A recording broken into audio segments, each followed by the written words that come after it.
Assalamualaikum warahmatullahi wabarakatuh.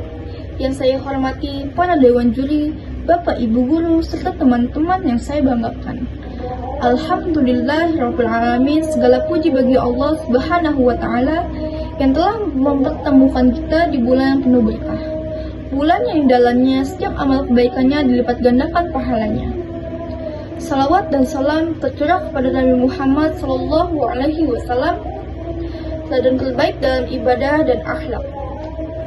Hadirin yang dirahmati Allah, Allah Subhanahu wa taala berfirman dalam Al-Qur'an surat Al-Baqarah ayat 183. Wahai orang-orang beriman, diwajibkan atas kamu berpuasa sebagaimana diwajibkan atas orang-orang sebelum kamu agar kamu bertakwa. Ayat ini menegaskan bahwa tujuan utama puasa adalah takwa. Takwa bukan sekedar takut, tetapi kesadaran penuh bahwa Allah selalu mengawasi setiap perbuatan kita. Puasa melatih kita untuk jujur ketika tidak ada yang melihat, sabar ketika diuji, dan ikhlas dalam setiap amal.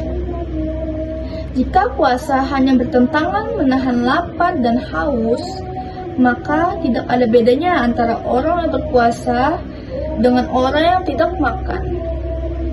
Namun, puasa Ramadan adalah ibadah yang membentuk karakter.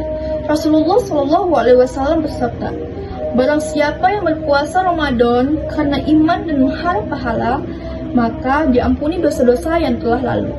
Hadis Bukhari dan Muslim.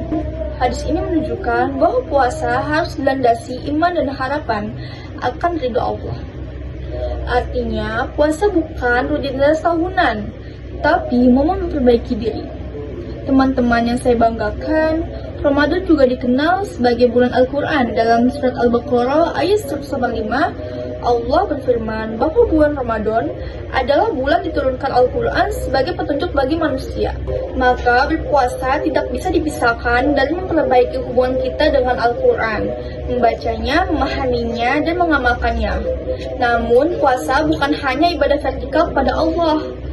Puasa harus melahirkan kebaikan sosial. Rasulullah SAW mengingatkan dalam sebuah hadis, barang siapa yang meninggalkan perkataan dusta dan perbuatan buruk, maka Allah tidak membutuhkan ia meninggalkan makan dan minumnya. Hadis Bukhari. Hadis ini sangat tegas. Allah tidak membutuhkan rasa lapar kita jika kita masih suka berbohong, mencaci, atau menyakiti orang lain. Artinya, puasa sejati adalah puasa yang menjaga lisan, mata, telinga, dan hati.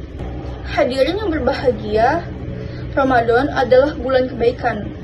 Rasulullah SAW dikenal sebagai pribadi yang paling dermawan, dan beliau lebih dermawan lagi ketika bulan Ramadan tiba. Dalam hadis riwayat Bukhari disebutkan bahwa kedermawanan beliau seperti angin yang menghembus cepat dan menyebarkan manfaat kemana-mana. Inilah teladan kita. Ramadan harus membuat kita lebih peduli. Ketika kita merasakan lapar, kita belajar memahami penderitaan orang lain. Dari situ lahirlah empati, dari empati lahir sedekah, dari sedekah lahir keberkahan. Allah Subhanahu wa taala juga berfirman dalam surat Al-Baqarah ayat 261 bahwa perumpamaan orang yang menafkahkan hartanya di jalan Allah seperti sebutir biji yang menumbuhkan 7 bulir, dan pada setiap bulir ada 100 biji. Ini menunjukkan bahwa kebaikan di bulan Ramadan dilipat gandakan pahalanya. Teman-teman sekalian, mari kita bertanya pada diri sendiri, sudahkah puasa kita menjadikan kita lebih sabar? Sudahkah puasa kita membuat kita lebih jujur? Sudahkah Ramadan membuat kita lebih peduli? Ramadan adalah kesempatan emas, kesempatan memperbaiki hubungan dengan Allah dan sama manusia. Jangan sampai kita keluar dari Ramadan dalam keadaan yang sama seperti kita memasukinya. Jadikan puasa sebagai latihan pengendalian diri, jadikan Ramadan sebagai madrasah akhlak, jadikan setiap hari menjadi ladang kebaikan. Karena sejatinya, orang yang sukses dalam Ramadan bukanlah yang paling banyak menahan lapar, tetapi yang paling banyak merubah menjadi lebih baik. Semoga kita termasuk hamba-hamba yang puasanya melahirkan takwa, Amalnya melahirkan keberkahan dan kebaikannya terus mengalir hingga akhir hayat. Sekian, wassalamualaikum warahmatullahi wabarakatuh.